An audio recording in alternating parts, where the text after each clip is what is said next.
दोस्तों अगर आप भी केएल राहुल और जडेजा को एक बेहतरीन खिलाड़ी मानते हैं तो वीडियो को लाइक जरूर कीजिएगा। दोस्तों पहले टेस्ट के दूसरे दिन राहुल जडेजा के तूफान में उड़ा इंग्लैंड का खेमा। इन दोनों ने मचाया ऐसा विध्वंस, दूसरे दिन ही लिख दी है टीम इंडिया की जीत की कहानी। तो आखिर कैसे 5 दिनों के खेल के दूसरे दिन ही टीम इंडिया ने इंग्लैंड को हार के बेहद करीब पहुंचा दिया है। आखिर कैसे केएल राहुल के साथ मिलकर जडेजा ने इस मुकाबले को टीम इंडिया के पक्ष में ला खड़ा किया। कितने रनों की बढ़त बना ली है टीम इंडिया ने इंग्लैंड पर, किस खिलाड़ी ने बनाए कितने रन, अब तक खेले गए पहले टेस्ट मैच की पूरी हाईलाइट तो हम आपको दिखाएंगे। लेकिन उससे पहले आपको क्या लगता है कि राहुल और जडेजा में कौन सबसे बेहतरीन बल्लेबाज है? अपनी राय नीचे कमेंट बॉक्स में जरूर बताएं। दोस्तों इंडिया और इंग्लैंड के बीच हैदराबाद के मैदान पर खेले गए पहले टेस्ट मैच के पहले दिन तो पूरी तरीके से भारतीय टीम का बोलबाला रहा। इंग्लैंड को 246 रनों पर ऑल आउट करने के बाद पहले दिन का खेल खत्म होने तक गिल और यशस्वी ने टीम इंडिया को 23 ओवरों में 119 रनों तक पहुंचा दिया।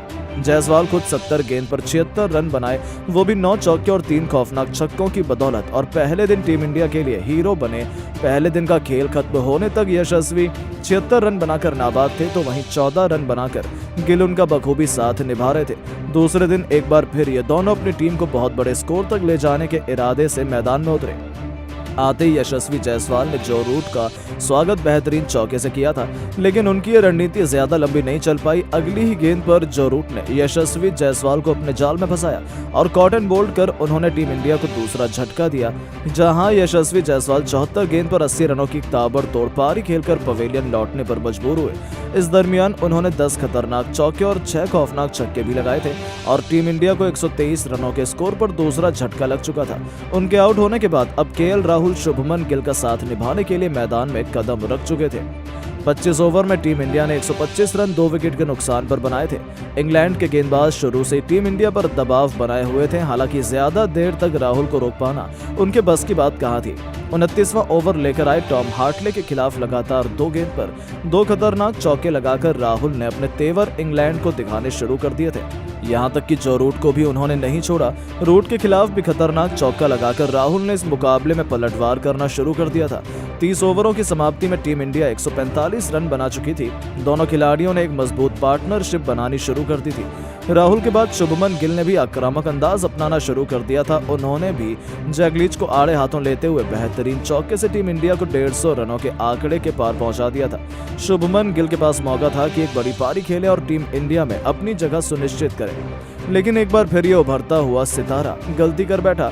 35वें ओवर में टॉम हार्टले की 5वीं गेंद पर गिल ने एक बड़ा शॉट खेलने की गलती कर दी और यही गेंद सीधा फील्डर डकैत के हाथों में गई और इस खिलाड़ी को चुपचाप पवेलियन लौटना पड़ा, जहां गिल केवल 66 गेंद खेलकर 4 चौकों की बदौलत 23 रन बना पाए थे और 159 रनों के स्कोर पर टीम इंडिया के 3 बल्लेबाज पवेलियन लौट चुके थे। उनके आउट होने के बाद अब मैदान में राहुल का साथ निभाने के लिए श्रेयस अय्यर मैदान में उतर चुके थे और जैसे ही वो आए बेन स्टोक्स ने अपना मास्टर प्लान के तहत तेज गेंदबाज मार्क वुड को गेंद थमा दी, लेकिन उनका ये प्लान तो इंग्लैंड पर ही भारी पड़ा, जहां राहुल ने वुड को एक के बाद एक लगातार 3 गेंद पर 3 खतरनाक चौके के लिए मारकर बता दिया कि वो इतनी आसानी से हार मानने को तैयार नहीं है। उनकी शानदार बल्लेबाजी के दम पर 38 ओवर में टीम इंडिया ने 175 रन बनाए थे। राहुल शानदार बल्लेबाजी कर रहे थे।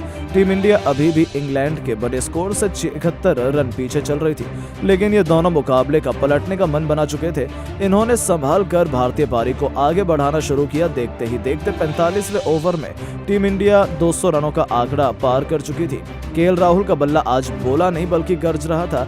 अय्यर भी उनका बखूबी साथ निभा रहे थे। 48वें ओवर में जो रूट को चौका मारकर श्रेयस अय्यर ने राहुल के साथ अर्धशतकीय पार्टनरशिप को अंजाम दिया, तो इसी ओवर की आखिरी गेंद पर राहुल ने सिंगल लेकर अपना अर्धशतक 70 गेंद पर पूरा कर लिया था।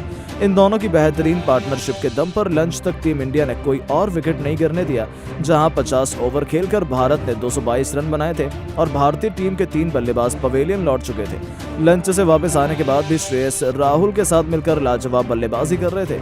उनके पास लंबी पारी खेलने का बेहतरीन मौका था, लेकिन एक बार फिर ये खिलाड़ी बहुत बड़ी गलती कर बैठा। लंच से वापसी आते ही पारी के 53वें ओवर की तीसरी गेंद पर अय्यर ने बड़ा शॉट खेलना चाहा, लेकिन बाउंड्री पर फील्डर में उनका एक लाजवाब कैच लपका और इस बल्लेबाज को 3 चौके और एक बेहतरीन छक्के की बदौलत 35 रन बनाकर वापस लौटना पड़ा। उनके रूप में टीम इंडिया को चौथा झटका लगा। उनके आउट होने के बाद अब सर रविंद्र जडेजा को राहुल का साथ निभाने के लिए भेजा गया था, लेकिन अय्यर के विकेट के बाद तो मानो उनके सिर पर खून सवार हो गया।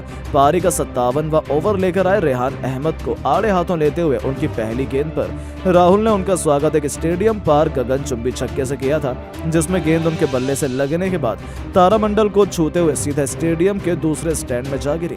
तो 5वीं गेंद पर उन्होंने विकेट के सामने एक और छक्का लगाकर स्टेडियम में तहलका मचा दिया।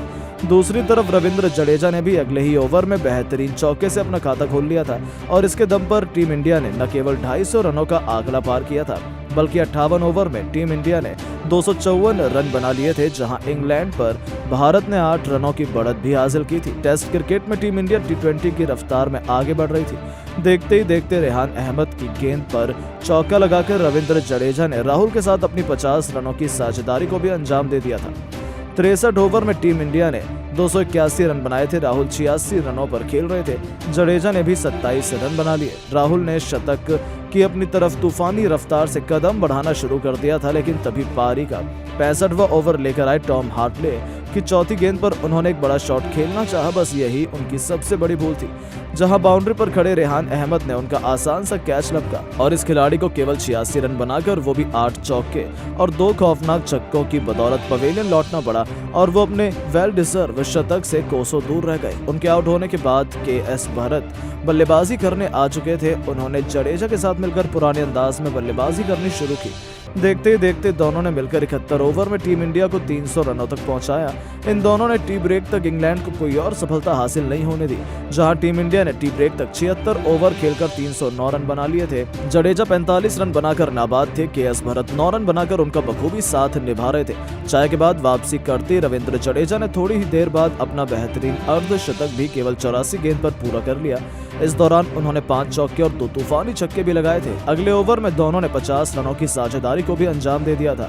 इन दोनों ने टीम इंडिया को इंग्लैंड पर बहुत बड़ी बढ़त दिलवा दी थी।